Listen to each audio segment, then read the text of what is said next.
Hier, à quelle heure vous vous êtes levé? Hier, à quelle heure vous vous êtes couché? Entre les deux, qu'est-ce que vous avez fait?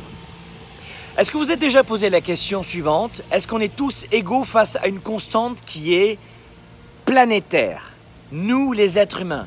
Quel est le point en commun de plus de 7 milliards d'êtres humains? C'est le temps.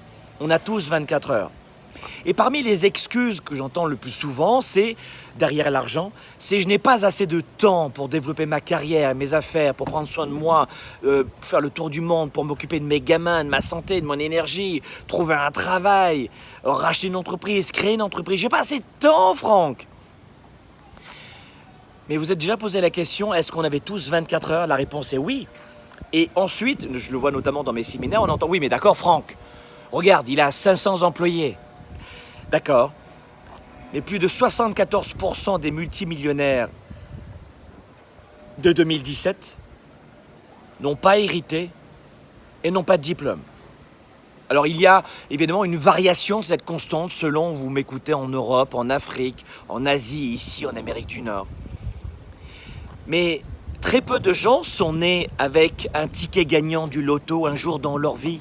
Très peu de gens en plus sont nés avec une cuillère en or dans la bouche. Ça veut dire que la plupart des gens ont eu une stratégie, une intelligence analytique, une gestion des émotions, un savoir-être, une attitude, un leadership, une capacité à décider, à gérer ses émotions bien plus développée et enrichie que la plupart des gens. Avec ces mêmes 24 heures, ces gens-là ont su composer et mettre en place un compound effect, un effet de levier, leverage, avec leur temps.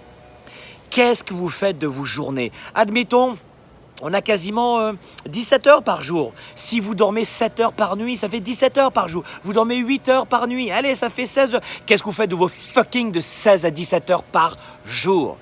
Je vais au travail, je m'occupe de mes enfants, très bien. Allez, on va dire vous savez quoi? On va y aller de façon très empirique. Chaque jour, on va dire qu'après les enfants, le sport, le travail, les transports, même jusqu'au petit déjeuner, au lunch, la façon de vous habiller, le temps que ça vous prend. Il y a des gens qui mettent plus de temps à choisir leurs vêtements le matin qu'à choisir leur journée, mais ça c'est autre chose. Ou à regarder la télévision le soir. Et imaginons que vous ayez juste 2 heures par jour en plus de votre emploi pour développer une entreprise. Pour développer un nouveau marché, pour faire du sport, pour lire, pour apprendre, pour vous former. 2 heures fucking par jour. Ouais, mais pour toi, Franck, c'est plus facile. Mes amis, c'est pas vrai. C'est facile pour personne.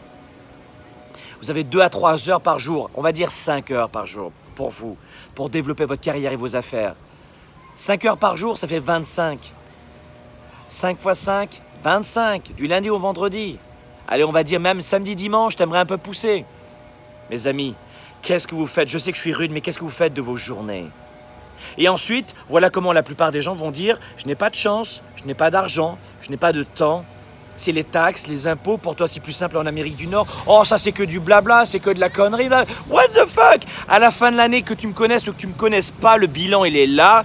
T'as le sentiment ou pas d'avoir perdu du temps, d'avoir géré les problématiques des autres, les amis. Est-ce qu'aujourd'hui, j'en sais rien, prenons par exemple cet employé qui est derrière. Alors regardez, ici, cet employé là. Bon, il a un travail tous les jours, il s'occupe des espaces verts, d'accord ce monsieur? Ok, il s'occupe des espaces verts. Mais qu'est-ce qu'il va faire en rentrant? J'en sais rien. Je ne suis pas en train de vous juger. Ce que je suis en train de vous dire, vous mettez un coup de pied aux fesses, c'est on a tous le même nombre de journées, chacun et chacune dans la journée. Prenons l'exemple de Richard Branson, dyslexique, il a commencé à 16 ans. Aujourd'hui, il est multimilliardaire, mais il est pas né avec une cuillère en or dans la bouche. Regardez bien, la plupart des grandes réussites que vous avez autour de vous ont eu une enfance difficile, ont eu un passé complexe. De Oprah Winfrey à Branson, revenez sur les grandes réussites que vous connaissez, vous verrez qu'ils ont eu ou elles ont eu énormément de difficultés. Une enfance difficile. C'est le point en commun de toutes ces personnalités que vous connaissez dans les médias. Mes amis, repensez à cela. Combien d'heures j'ai dans une journée? Et si je prenais un peu de recul pour cette année 2018? Je sais pas, je dis ça comme ça.